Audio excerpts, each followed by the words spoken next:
All right. This is my deck of Meren of Clan Toth. So Meren is a 3/4 for 4, so 2 in Golgari. Whenever another creature you control dies, you get an experience counter. At the beginning of your end step, choose target creature card in your graveyard. If that card's converted mana cost is less than the number of experience counters you have, return it to the battlefield. Otherwise, put it into your hand. So Meren is just a value graveyard recursion deck where you just sacrifice a lot of things and then get better things back. Um, so yeah, here's the deck tech. So first we'll start with the creatures. So first up we got Carrion Feeder. So Carrion Feeder is 1 black for a 1/1. It can't block. Sacrifice a creature. Put a +1/+1 counter on Carrion Feeder. So sacking the creatures with Meren out. She'll see it. She gets the counters, and then it gets bigger, and you just return them back. Next up, we got Deathrite Shaman. So for a hybrid black or green, you get a 1/2. Tap it, exile target land card from a graveyard, add 1 mana of any color. Tap it, pay a black, exile target instant sorcery card from a graveyard. Each opponent loses 2 life. Or tap it, pay a green, exile target creature card from a graveyard, you gain 2. So Deathrite Shaman's very good. We're going to be milling ourselves a lot. Also, we can eat other people's cards to keep them in check. But it's just very versatile and just all around great card. Next up, we have another sack outlet, Viscera Seer. So for 1 black, I don't know why this won't focus. Oh my gosh.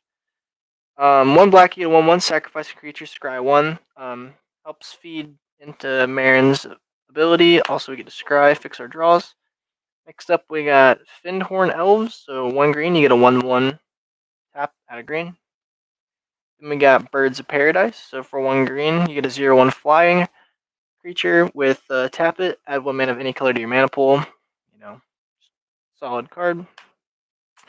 Next up, we got one of our recursion targets. We have Caustic Caterpillar. So for 1 green, you get a 1/1. Pay 1 and a green, sacrifice it, destroy target artifact or enchantment.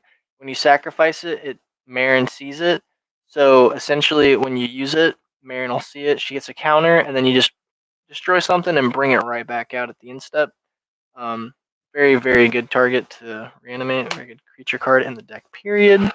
Next up, we got Putrid Imp. So Putrid Imp is a 1 black for a 1/1 zombie imp. You can discard a card to give it flying, so it helps us put stuff into a graveyard for Meren to see and grab back. Threshold, if you have 7 or more cards in your graveyard, Putrid Imp gets +1/+1 and can't block. So the more cards you have, the bigger it gets, but you can discard cards, which is why we use it from your hand to basically put it back out on the battlefield. Next up, we got Spore Frog. So for 1 green, you get a 1/1. Sacrifice Spore Frog, prevent all combat damage that will be dealt this turn. So with other aggro decks or decks that try to win through combat, you just sacrifice Spore Frog, Meren sees it, gets a counter, and then next turn, put it right back out, makes it to where they can't kill you. Next up, we got Viridin Emissary. So 1 and a green, you get a 2/1. When it is put into the graveyard from the battlefield, you may search your library for a basic land card put onto the battlefield. It's like a rampant growth on a creature. When it dies, Meren sees it, and also you get to ramp. So solid card. Next up, we got Elvish Visionary. For 1 and a green, you get a 1/1. When it enters the battlefield, draw a card. So when we reanimate it, we get some sort of card draw. It's just mostly it's in there for the card draw when we need it, but just another sacrifice target. Next up, we got Scavenging Ooze. So for 1 and a green, you get a 2/2.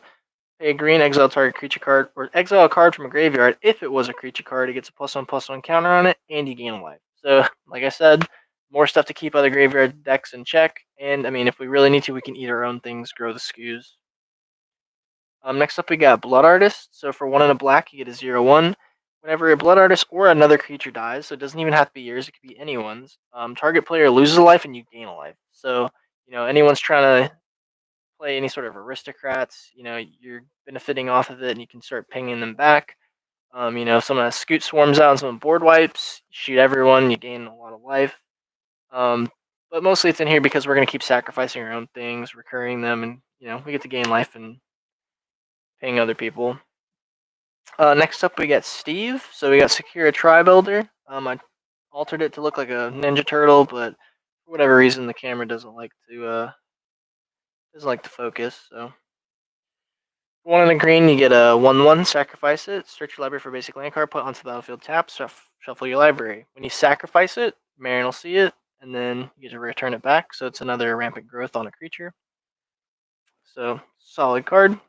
Next up, we have one of our favorite reanimation targets, Fleshbag Marauder. So for 2 and a black, you get a 3/1. When Fleshbag Marauder enters the battlefield, each player sacrifices a creature. So essentially, when we loop this, we're constantly killing a creature from everyone's, and then Meren sees it, and then you just return it back. So like Meren's out, you play it, everyone sacks a creature. Meren hopefully would be up when she sees it die, it goes up to 3, and then at that end step, you bring it right back out. Everyone sacks another creature, and you just sack it again. So you're just keeping everyone else in check, make everyone sacrifice stuff, but we get the benefit off of it. Next we have Nyx Weaver. So for 1 and then Golgari, you get a 2/3 reach. Beginning of your upkeep, put the top 2 cards of your library into your graveyard. Pay 3, exile Nyx Weaver. Return target card from your graveyard to your hand. So, if we need a land or we mill a creature we need or an enchantment or something that we can't grab back with Meren, we just get rid of it and then we grab what we need. Next up, we got Vargoth Bloodsky Sire. So for 2 and a black, you get a 2/3 Death Touch with Boast. So when you attack with it, you can pay 1 and a black, and you get a Demonic Tutor. So you get to search your library for a card, put it into your hand, or no, shuffles a card and put it on top. So it's like a Vampiric Tutor, essentially, sorcery speed. So it's a pretty solid card, but you get to tutor for whatever you need.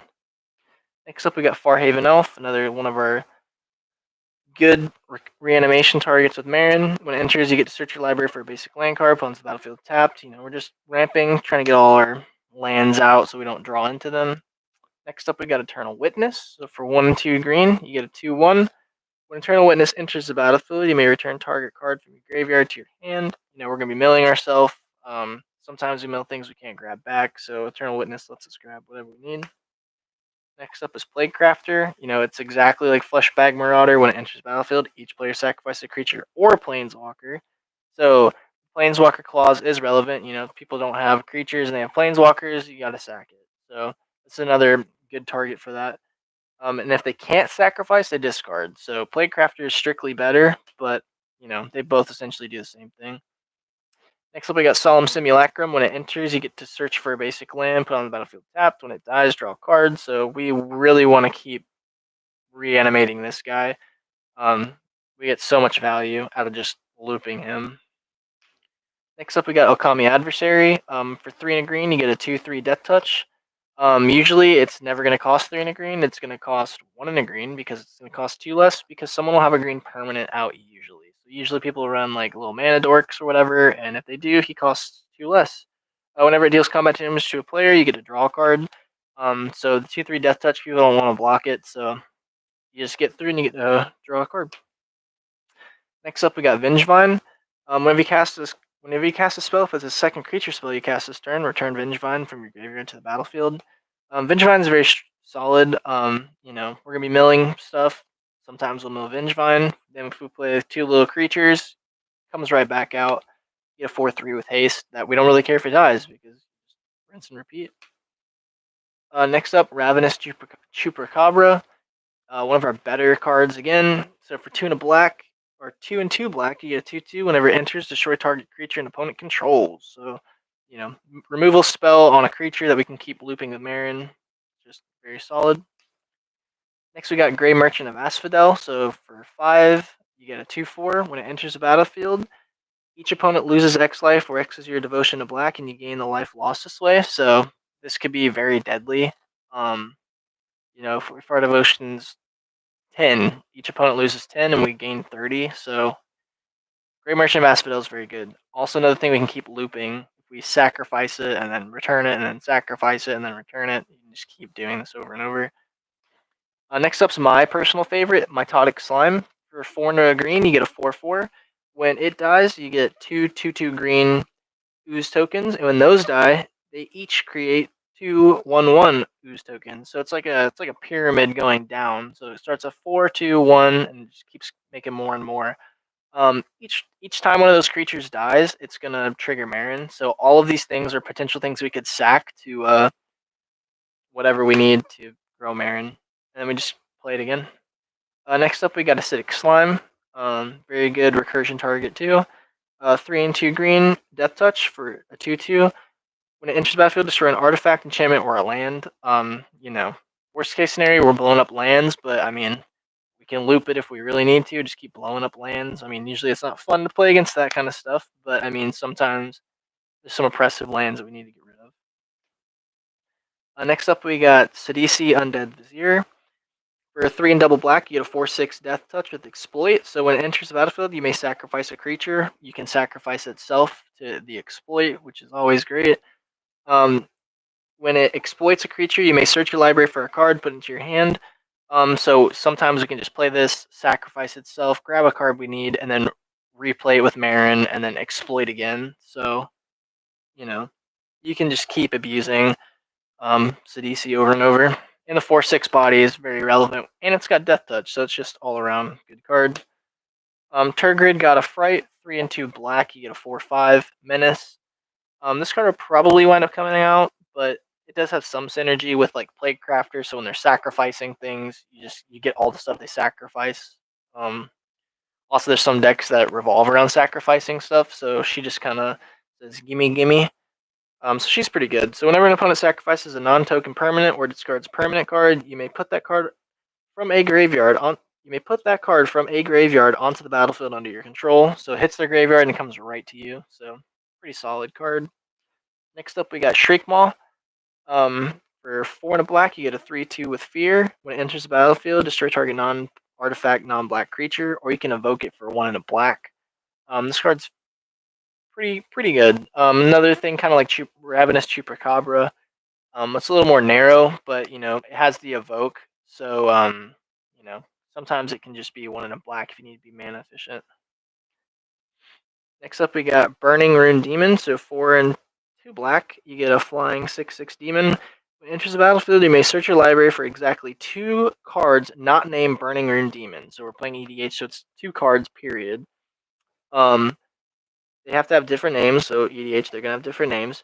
If you do, reveal those cards, an opponent puts one of them into your hand, the other one into your graveyard. So essentially, depending on what you grab, it doesn't matter what they give you. So you could get like a problem creature and reanimate. So it's like no matter what, you're going to get what you need, or you could get 2 problems or whatever you're looking for. But essentially, with Meren, even if they give you the one you wanted in your hand into your graveyard, she's just going to put it right back out. So you're essentially getting 2 cards for 6 mana. And then when this thing dies, you recur it, and then you get to do it again. Next up, we got Massacre Worm. This makes Scoop players and Goblin players cry. So for 3 and triple black, you get a 6/5. When it enters battlefield, creatures your opponents control get -2/-2 until the end of the turn. Whenever a creature an opponent controls dies, that player loses 2 life. So it's always a great feeling when you have a person playing Scoots with like a landfall deck, and they make 10,000 Scoots, and you just drop a Massacre Worm. They lose 20,000 life. So Massacre Worm's extremely good and very very scary for Scoot players or any sort of like weenie decks. Next up, we got Grave Titan. So for 6 mana, you get a 6/6 Death Touch. When it enters, you put 2/2 zombie creature tokens onto the battlefield. This card's very good in this deck because it gives you tokens that you can sacrifice. It's also a pretty good sacrifice. It's also a pretty good reanimation target because you're just making more creatures that you can sacrifice. 6/6 Death Touch. I mean, sounds a little redundant because a 6/6 can usually kill a lot of things, but you'd be surprised how many times someone's got like a 10/10 or a 12/12 creature or something that otherwise would just run through Grave Titan. But I mean, the amount of value you get off this card is very strong. You swing with it, you get 2 more sacrifice fodder creatures, and this card just gets out of hand. They don't check it. Next up, we got Villas Broker of Blood. So 5 and triple black, you get an 8/8 flying demon. You can pay a black, pay 2 life. Target creature gets -1/-1 until the end of turn. Also, the important part about this card says whenever you would lose life, you can draw that many cards. So every time you activate this ability right here to ping creatures down. You're drawing 2 cards per activation. Also, if someone smacks you for like 8 damage, you draw 8 cards. So, you know, you don't really care about the life loss because it's just feeding right into your hand. Next up, we got Woodfall Primus. So 5 and triple green this time. Excuse me. You get a 6/6 trample. When it enters the battlefield, destroy target non-creature permanent, and it's got persist. So when it dies, you just bring it right back out. It doesn't have a -1/-1 counter. So again, this is a pretty good sacrifice target. You just blow stuff up, sack it, blow stuff up. 2 counters from Meren for seeing it die, and then you just bring it right back out, blow something up, sack it again, blow it up. So this card gets absolutely nuts. Lastly, we got Walking Ballista. So this is mostly in here to have something that costs 0 that'll die immediately. So with Meren, you can bring it back because its converted mana cost is technically 0. So if she has no counters on it, you can bring it out to the battlefield. When it enters, it dies because it's 0, and then she has 1 counter, and you can keep looping that. Also, late game, it's a pretty good mana dump to where you can just start pinging things. But mostly it's in here for the 0 drop guaranteed death experience counter. Next up, we'll go to our sorceries. First up, we got Reanimate. So for 1 black, you get a sorcery that says, put target creature card from a graveyard onto the battlefield under your control. You lose life equal to its converted mana cost. So this doesn't have to be our own graveyard. Usually it's gonna, though, because we're going to be milling ourselves, hopefully. But, for 1 black, it doesn't really get any better than that. You just get some absolutely insane creature, put it on the battlefield super early, and start beating face. Next up, we got Life from the Loam. So this card is one of our engines for this deck. So 1 and a green, you get a sorcery. Return up to 3 target land cards from your graveyard to your hand. And it's got Dredge 3. So instead of drawing, you can mill 3 cards and then put this back into your hand. So this feeds our graveyard so Meren can see more things to grab back. And also, whenever we're milling, we get to grab lands back and guaranteed land drops. It's also a very mean card in conjunction with like Strip Mine. You can blow lands up, grab it back, blow lands up, grab it back, blow lands up. So, I mean, usually I don't like playing like that unless people are playing, really mean decks or kind of oppressive. But that's also another option you can do. Next, we got Life and Death. Usually for this deck, we're using it for the Death clause. So Life says all lands you control become 1/1 creatures until the end of turn. They're still lands. Very scary to try to do something like that because then people can just blow up your lands because they're creatures now.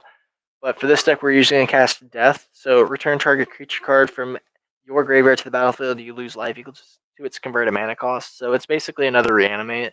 But I mean, sometimes the life clause will come in play where we have an abundance of lands. We're just going to make lands, creatures, sacrifice them to get Meren's counters up, and then bring stuff back. And then, Life from the Loam grab those lands back, so we don't really care. But mostly it's going to be the Death clause because life is a little scary. Next, we got Rampant Growth. Search your library for a basic land card, put on the battlefield, tap for 2. Solid card. Next, we got Maelstrom Pulse. Maelstrom Pulse, destroy target non-land permanent and all of the permanents with the same name as that permanent. If we're playing against like a scoop player or someone who has like a ton of creatures or something with the same name, you just pop one and you pop them all. So I can't tell you how many times I've had a scoop player literally have like one time they had like over 1 million scoots and I just popped one and killed everything. Also had Blood Artist out and just killed everyone. So Maelstrom Pulse is a lot better than people give it credit. It's also a solve all for any non-land permanent. So if you're having a problem with anything, Maelstrom Pulse will answer it.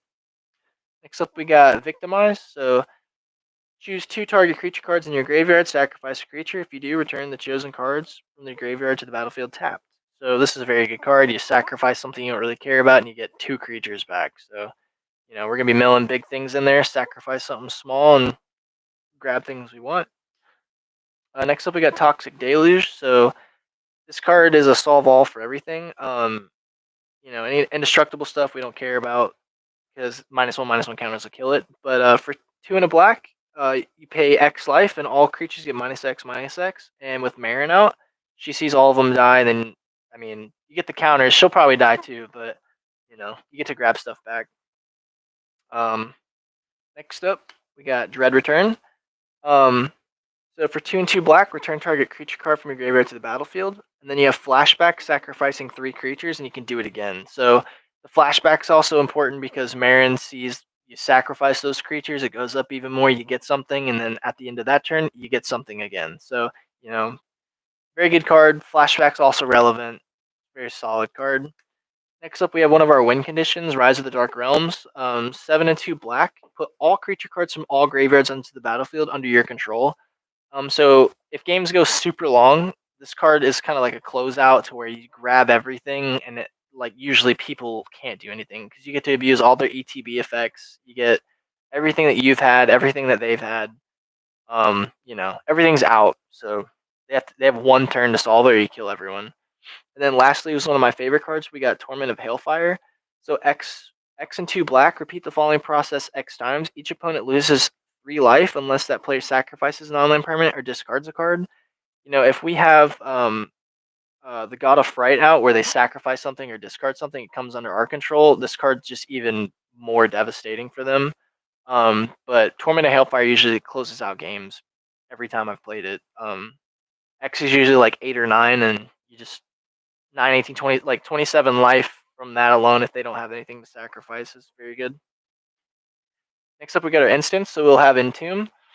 Usually with this, we try to grab Life in the Loam if we do it early just to get our engine going. But for 1 black, you search your library for a card, put it into your graveyard, and shuffle your library.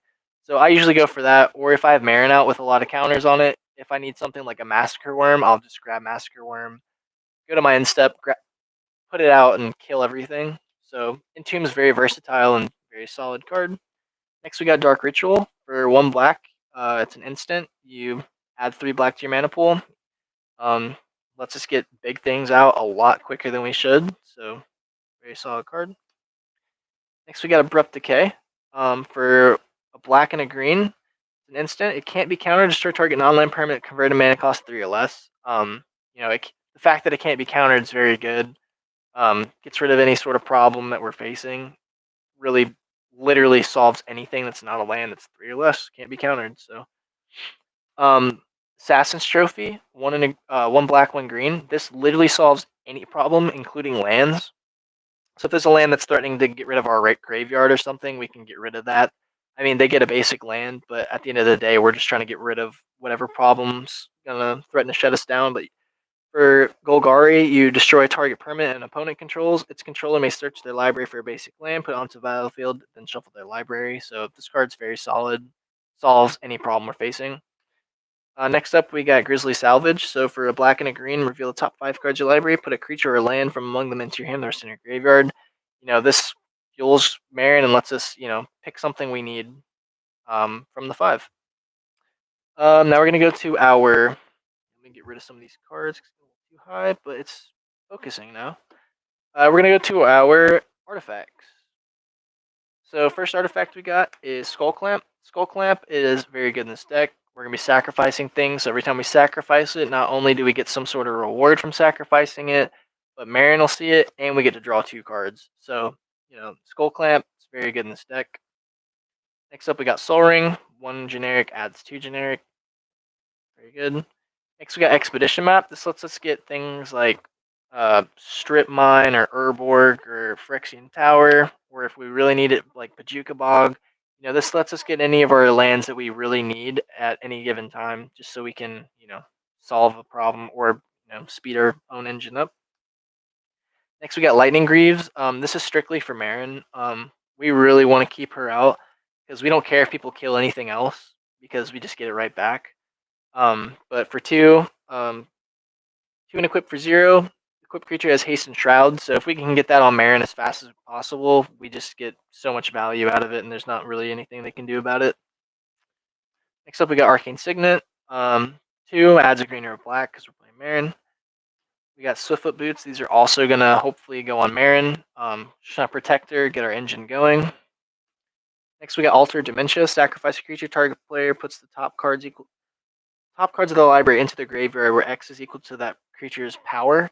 Most of the time we're going to be milling ourselves, but I mean sometimes if someone Vampiric Tutors or something, we can just mill them before they can draw. So this card's very, very, very solid. But mostly we're gonna be using it on ourselves and then get more things back out. Next we got Golgari Signet. So for 2 and 1 to activate, you get Golgari. So it fixes mana and adds 1. So you're ramping a little bit. Next we got Birthing Pod. So for 3 and Phyrexian, you get an artifact that says you can pay 1 and either a green or 2 life. Tap it, sacrifice a creature, search your library for a creature card, converted mana cost 1 plus the sacrifice creature's converted mana cost. Put that card onto the battlefield and activate. Only you can do as sorcery. This card's absolutely insane. The fact that we can like work our way up the chain, so like started as a dork and then work our way up, while also fueling Meren while doing it. The synergy with this card's absolutely nuts, and then it's just the fact that we can tutor for anything we need at any given time is nuts. Lastly, we got Panharmonicon. This works very well with some of our ETB effects. A lot of our creatures do something when they enter. So when we play this card, we just get so much value off of it. It's just absolutely insane. So if an artifact or creature entering the battlefield causes a triggered ability of a permanent we control to trigger, it triggers an additional time. So like things like Massacre Worm, instead of it being -2/-2, it's -4/-4. Or things like the demon that lets us get 2 cards, we get to get 4 cards. So this card generates a lot of value. Kind of sucks it's an artifact, but so if we mill it, we can't really get a hold of it again without Eternal Witness. But if we do drop this, it's just pure value. Next up, we got our enchantments. So first enchantment's Animate Dead. For 1 in the black, you get to enchant a creature in a graveyard. You get to gain control of that creature, and it gets -1, -0. And then if that creature were to get killed, this goes away. And if this goes away, that creature gets sacrificed. So Animate Dead's very strong. Next, we got Awakening Zone. This helps us fuel Meren, and it's also a little bit of mana ramp. So for 2 and a green, at the beginning of your upkeep, you may create a 0/1 colorless Eldrazi spawn creature token. It has sacrifice this creature, add a generic. We don't really use it for that unless we need to, but what we try to use it for is just sacrifice fodder to fuel Meren. Like we're guaranteed something that can sacrifice itself. So each turn this is out, we get to get another experience counter. Next up, we got Oubliette. This card's extremely mean. I try not to use it unless I really need to on commanders, just because of the ruling, which I don't really agree with, but it's how it works. 1 and 2 black, when it enters, target creature phases out until Oubliette leaves the battlefield. Tap that creature as it phases out this way, as it phases in, if you got rid of it. The way how this works with a commander, if you Oubliette a commander, it doesn't technically change zones. So literally, you get rid of their commander until this card is gone. I'm personally not a fan of that rule, but I mean, the amount of times I've had someone Oubliette some of my commanders, I'm like, well, I kind of need to run this if everyone else is running it. But personally, I don't agree with it. I feel like you should be able to switch the zones, but the way how it works as of right now is they have to get rid of Oubliette, and some decks can't even deal with an enchantment that does that. So it's a very mean card, but I try not to use it against someone's commander unless I really have to. Next up, we have Greater Good. This card's absolutely insane. Sacrifice a creature, draw cards equal to its sacrifice power, the creature's power, and then discard 3 cards. So if we have like a 6/6 out, we sacrifice it, we draw 6, and then discard 3. No. Yeah, discard 3 cards. So we get to fuel our deck from Meren by sacrificing whenever we want, instant speed. You draw that many and discard 3, which fuels our graveyard to where Meren can then bring things back out. So, you know, very, very solid card overall. Next, we got our Planeswalkers. First up, we get Liliana, Walker of the Dead.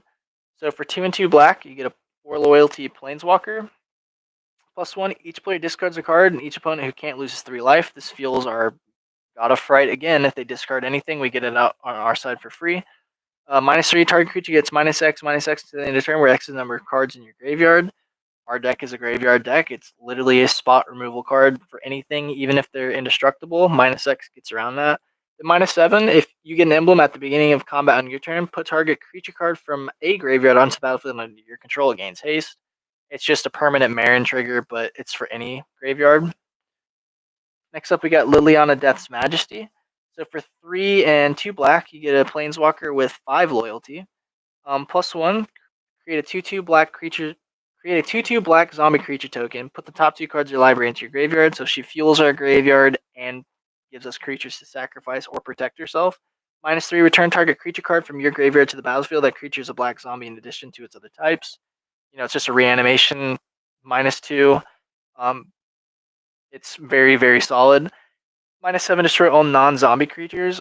We rarely use that. We're mostly going to use it for the +1 and -3 because we're going to be milling ourselves and get a lot of really good stuff. But I mean, unless the game's taking a weird turn, we're probably not going to use her ultimate.